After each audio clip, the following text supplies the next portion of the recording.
Et la pauvre maman Denise qui est venue n'en est pas à sa première, parce que j'aimerais vous rappeler que cette dame, la très distinguée première dame, vient de financer les études. Elle a donné des bourses excellence pour nos compatriotes qui sont allés aujourd'hui en Europe étudier. Vous voulez nous dire aussi ça, c'est de la cotisation?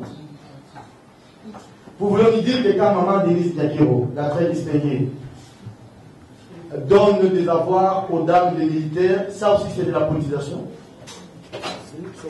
Est-ce que c'est maman Denise qui est venue nous chercher ou bien c'est les journalistes qui sont allés frapper à la porte de maman Denise? J'aimerais savoir, est-ce que c'est la première fois? Mais est-ce que c'est proscrit par nos statuts? Nous avons les statuts et les confrères peuvent vous voir à la Ligue, article 53. Ne pas nous taire par rapport à ça. Je crois que ça doit vous révolter, même vous qui êtes là-bas. Nous devons tous nous révolter. Parce qu'il est inconcevable. Bien entendu, quand le professeur Malembe avait parlé des Angwalima, des jeunes journalistes à la quête des intérêts économiques, c'était entendu. C'est lui qui peut me contribuer, il peut produire un enregistrement audio ici, comme ça on peut suivre ensemble.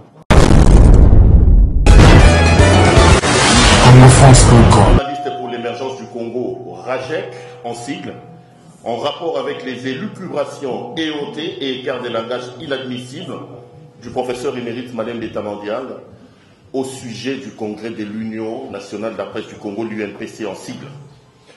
Mesdames et messieurs de la presse, chers confrères, depuis l'annonce de la tenue du congrès à Mwanda, dans la province du Congo central, par le président de l'UNPC, M. Joseph Boukar Kassonga Tshilunde, une levée des boucliers injustifiée est constatée chez la vieille garde de la profession. Il y a une semaine, dans cette même salle où nous sommes d'ailleurs, les professionnels des médias ont été ahuris d'entendre des monstruosités sortir de la bouche d'un patriarche, d'un monument, d'un baobab, de la presse pour s'attaquer à ses confrères, moins âgés soient-ils parce que ne partageant pas les mêmes idées que lui. Il est d'ailleurs surprenant tout de même que M. Malembe Tamandiang, puisque c'est de lui qu'il s'agit, verse dans la bassesse avec des colibés qui, au finish, le discréditent lui-même.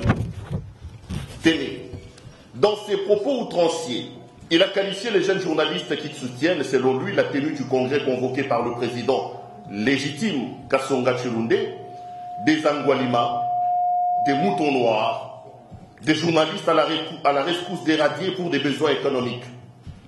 Le premier recteur de l'Institut facultaire des sciences de l'information et de la communication, ex-ISTI en sigle, ne s'est pas arrêté là. Il a dénoncé l'instauration du tribalisme, la délocalisation du congrès qui se tient, a-t-il insisté, qu'à Kinshasa, la capitale.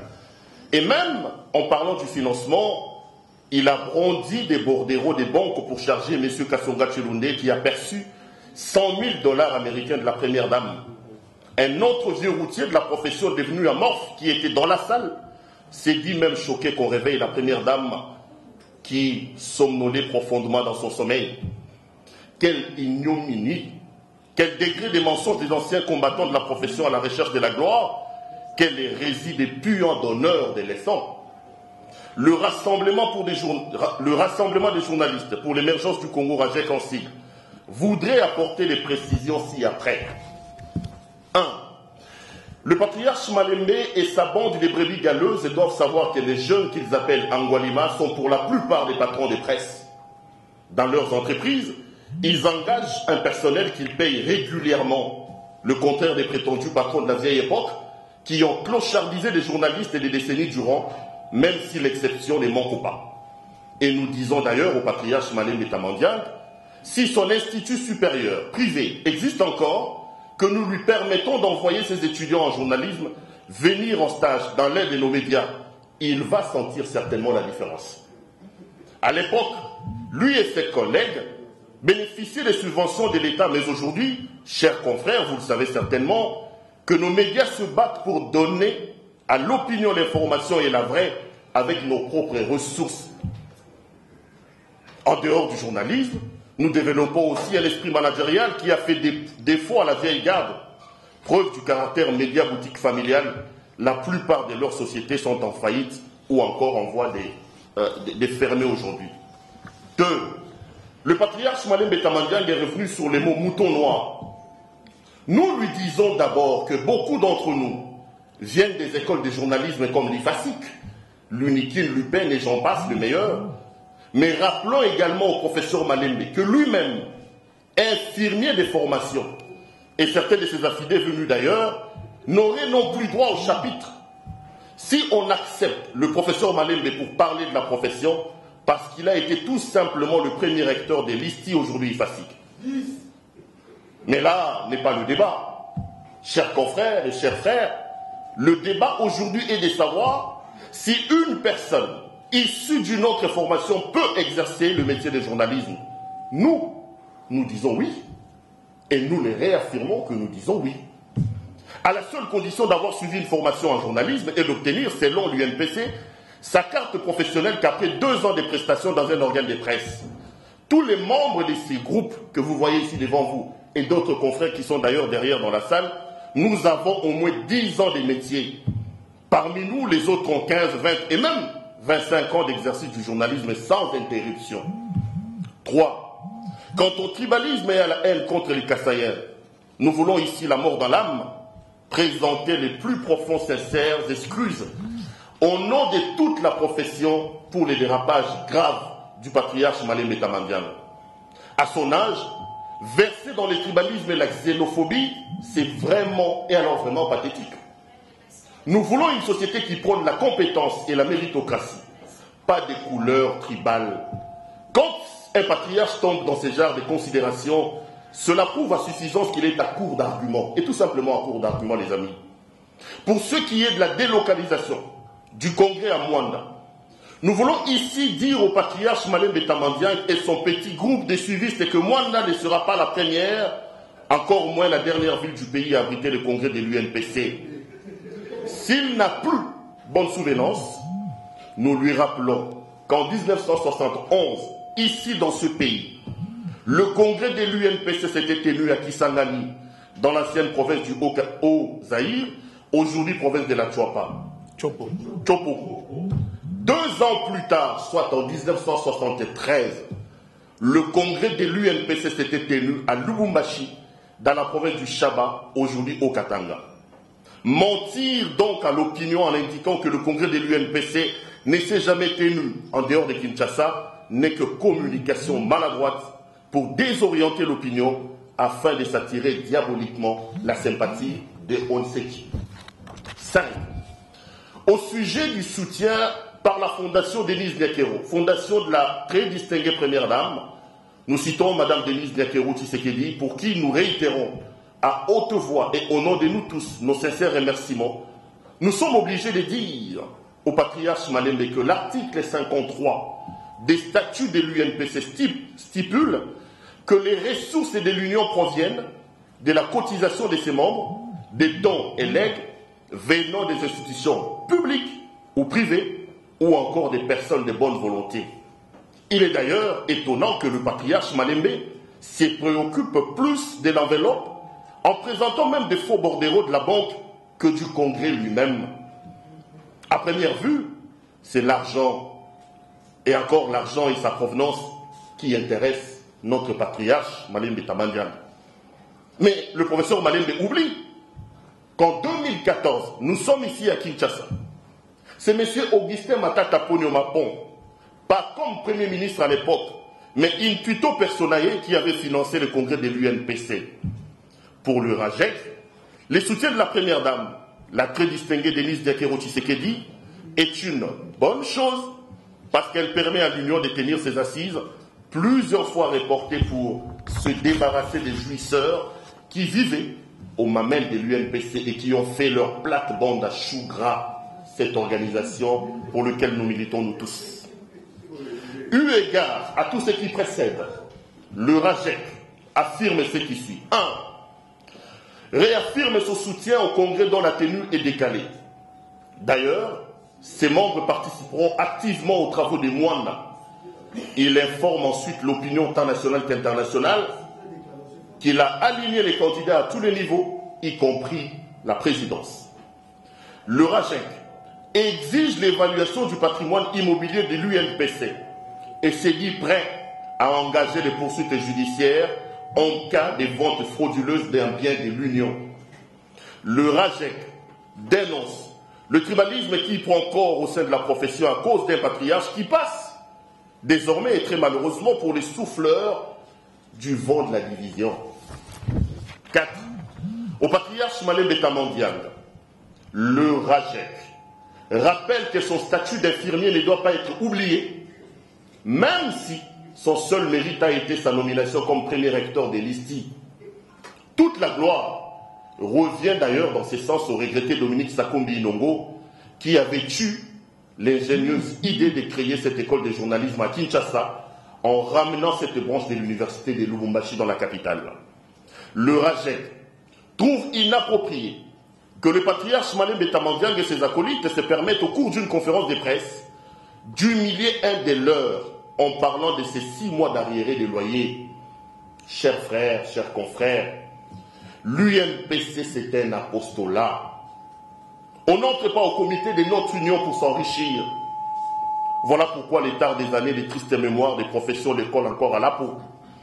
N'est-ce pas que Kassonga Chilunde, comme ancien secrétaire général, avait fait 3 ans sans être payé? C'est à se demander, avait-il organisé une conférence de presse pour alerter le monde entier comme l'ont fait le groupe de Malem Betamandiang? Après une longue souffrance imposée par les prétendus vieux patrons de la presse, une nouvelle génération de journalistes a décidé de créer les entreprises de presse pour effacer cette image des roitelets qui ne rendent compte qu'à leur propre famille, refusant de payer le salaire des journalistes qu'ils ont transformés en agents commerciaux. Ainsi, nous rappelons aux journalistes ménopausés, dont les derniers articles de presse remontent, pour certains et d'ailleurs pour beaucoup, à plusieurs décennies passées, que l'heure de la retraite a sonné, comme ils sont devenus de véritables bureaucrates aujourd'hui. 7. Aux autres brebis galeuses qui excellent par un langage ordurier, en se faisant passer pour des donneurs de leçons, le RAGEC rappelle qu'il n'a de respect que pour leur ancienneté, mais professionnellement parlant, et ils sont restés moyenâgeux, même dans leur manière de réfléchir. Voici donc, chers confrères et chers frères, la quintessence de la déclaration que RAGEC, nous, membres du RAGEC, nous avons voulu vous donner. C'est donc fait à Kinshasa le 16 septembre 2010. Je ne sais pas si je dois donner le nom des membres, les gens qui ont signé la déclaration. Il y a M. Christian Bossembe de Congo Buzz, M. Claude Perrault-Louara de CPL Télévision, M. Dienit Kaninda de Congo Market, M. Jean-Ri Koumandé d'Ouragan FM.cd, M. Innocent Olenga de Scooper DC.net, M. Israël Moutombo de Bossolona Politique Officielle, M. Edmo Izuba d'Objectif Info, M. Peter Tsiani du Vrai Journal, M. Serge Kabongo de CCTV, M. Yves Bouya de CNews et M. Joël Kadendanga d'Impact News. Merci beaucoup. Merci beaucoup, Perrault. C'est juste une guerre des intérêts interpersonnels. A-t-il possibilité de répertorier ou d'auditer d'abord le... Après que tous ces gens-là aient passé ce qu'ils ont laissé, qu'est-ce que l'UMPC a aujourd'hui? Le professeur Malem a créé son compte de presse. Il n'a pas parlé de RAGEC. Il s'est attaqué à l'organisation ou bien au comité organisateur du congrès de Mwanda. Pourquoi RAGEC s'ajoute-t-il? Il y a un problème? Nous voudrions savoir. Parce que Malem n'a pas cité le nom de RAGEC. Il a la liste. Et bien entendu, à la place de Kassonga Chilunde, où il y a seulement 7 signatures. Aujourd'hui, pour parler du CESAC, on a été élu au CESAC, pour aller au CESAC, ça fait 3 ans. Et ça ne dépend pas de nous. Les jours, ceux qui ont en charge la responsabilité de pouvoir signer ces ordonnances, ils les feront. S'ils ne les font pas, on ne sait pas maintenant pourquoi. Mais nous ne sommes pas venus aujourd'hui parler. Est-ce que c'est ce financement aujourd'hui qui crée la division au sein de la corporation? C'est les noms de la très distinguée première dame ou bien c'est les montants? Je m'aimerais dire ici que ça fait près de 2 ans et demi que nous sommes dans une sorte de léthargie au sein de l'Union nationale de la presse. Et en principe, les congrès qui devraient avoir lieu du 21 au 23 devraient être un congrès extraordinaire parce que tous les dirigeants, que ce soit les comités directeurs, les membres des 3 grandes commissions que compose l'UNPC sont tous dans un état de glissement. On a été à la porte, je dirais même à la porte des bourgmestres et chefs du quartier, parce que nous le savons, c'est un secret des polichinelles. Nous les journalistes, nous ne cotisons pas. L'état de nos finances pose problème.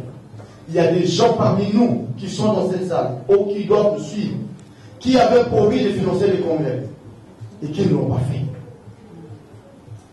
Et la pauvre maman Denise qui est venue n'en est pas à sa première, parce que j'aimerais vous rappeler que cette dame, la très distinguée première dame, vient de financer les études. Elle a donné des bourses excellence pour nos compatriotes qui sont allés aujourd'hui en Europe étudier. Vous voulez nous dire aussi ça, c'est de la population? Vous voulez nous dire que quand maman Denise Nyakiro, la très distinguée, donne des avoirs aux dames des militaires, ça aussi c'est de la politisation? Est-ce que c'est maman Denise qui est venue nous chercher ou bien c'est les journalistes qui sont allés frapper à la porte de maman Denise? J'aimerais savoir, est-ce que c'est la première fois? Mais est-ce que c'est proscrit par nos statuts?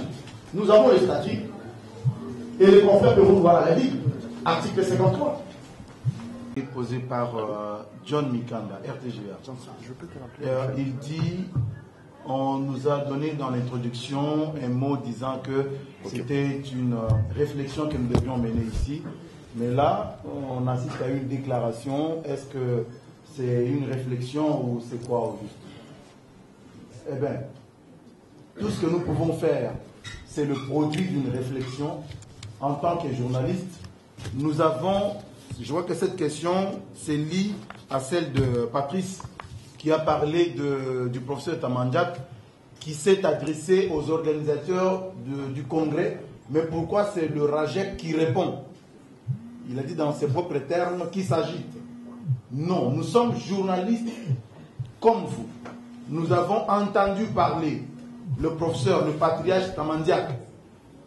Et nous nous sommes dit, je crois que même beaucoup d'entre nous ont réfléchi de la même manière que nous, pourquoi les professeurs pouvaient monter au créneau en ce moment pour parler du financement de ce congrès, alors que Serge vient de nous dire les difficultés que l'Union a connues pour pouvoir organiser, tenir son congrès. Alors aujourd'hui, nous sommes venus, pas seulement pour dénoncer ce que le professeur est en train de faire contre l'Union, parce que nous constatons que c'est en quelque sorte un groupe d'individus qui voudraient prendre l'Union en otage, se servir des journalistes pour leurs propres intérêts. Donc la réflexion, c'est dans le sens de ce qui a été fait par les professeurs, et nous avons réfléchi, et nous vous amenons le résultat de notre réflexion. Et aussi, lorsque vous posez des questions, ces questions-là, ne me dites pas qu'elles ne sont pas réfléchies. Ce sont des questions réfléchies. Et les réponses que nous donnons, nous croyons que ce sont des réponses réfléchies. Donc aujourd'hui, nous sommes là pour recadrer les choses, parce que nous estimons que cette profession nous concerne.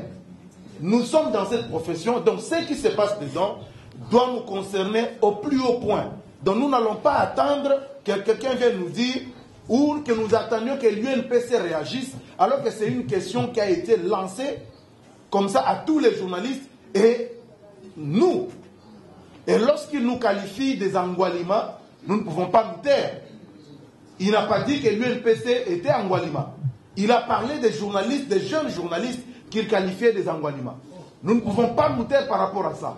Je crois que ça doit vous révolter, même vous qui êtes là-bas. Nous devons tous nous révolter. Parce qu'il est inconcevable. Chers confrères, vous allez prendre la parole. Si vous pensez que vous avez une autre idée, contraire à celle que nous annonçons ici, vous pouvez prendre le micro et parler. Donc, bien entendu, quand le professeur Malembe avait parlé des Angwalima, des jeunes journalistes à la quête des intérêts économiques, c'était entendu. Celui qui peut me contredire, il peut produire un enregistrement audio ici, comme ça on peut suivre ensemble. Moi je voudrais revenir sur la guerre des intérêts. Il n'y a pas de guerre d'intérêts. Il n'y a pas de guerre d'intérêts. La guerre d'intérêts, c'est entre ceux qui sont aujourd'hui en train de se battre pour contrôler l'Union, ceux qui ont vendu des parcelles de l'Union, un patrimoine commun, et vous vous permettez de vendre même des parcelles. Est-ce que ça a des sens? C'est eux qui sont en train de chercher de couvrir le mal. En plus, vous avez suivi le professeur Malembe, s'attarder sur le montant, 100 000 $, la provenance du montant. Est-ce qu'aujourd'hui notre objectif, c'est de chercher à relever notre métier ou entrer dans des considérations? Parce que nous voulons organiser le congrès. C'est lors du congrès que nous allons inventer les BOA. Le comité en place va nous faire son rapport. Comment ils ont géré? Quel est le patrimoine aujourd'hui de l'UNPC? Est-ce que, encore sur le plan de la guerre des intérêts, vous avez entendu le professeur Malembe plaider pour un de ses affidés qui a fait 6 mois sans payer les loyers? Est-ce qu'à l'UNPC, on va parler des loyers?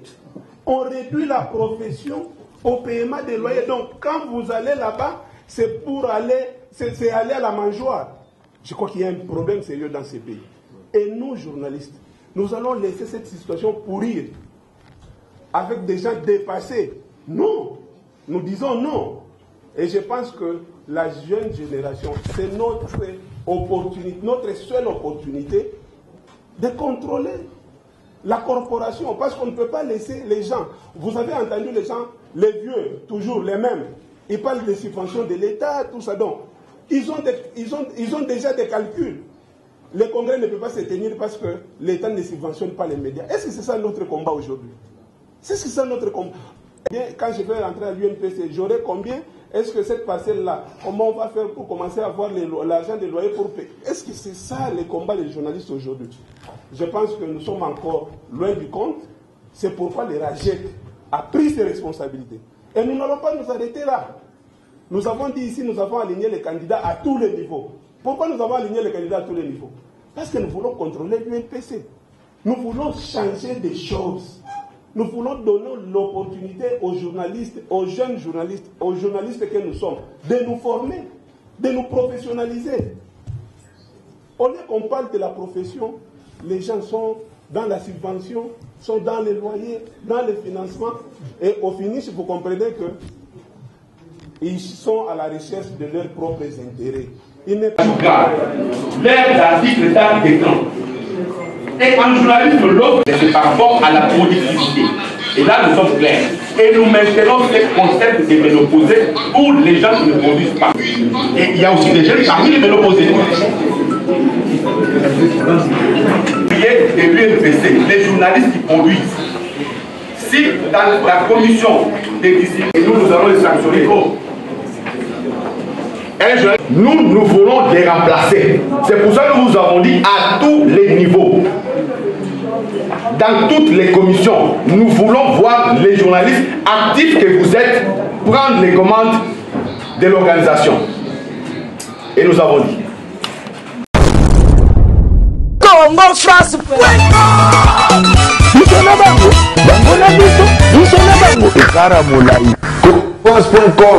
Site ya Kolo Masolo ya danger, Masolo ya kitoko. Congo France.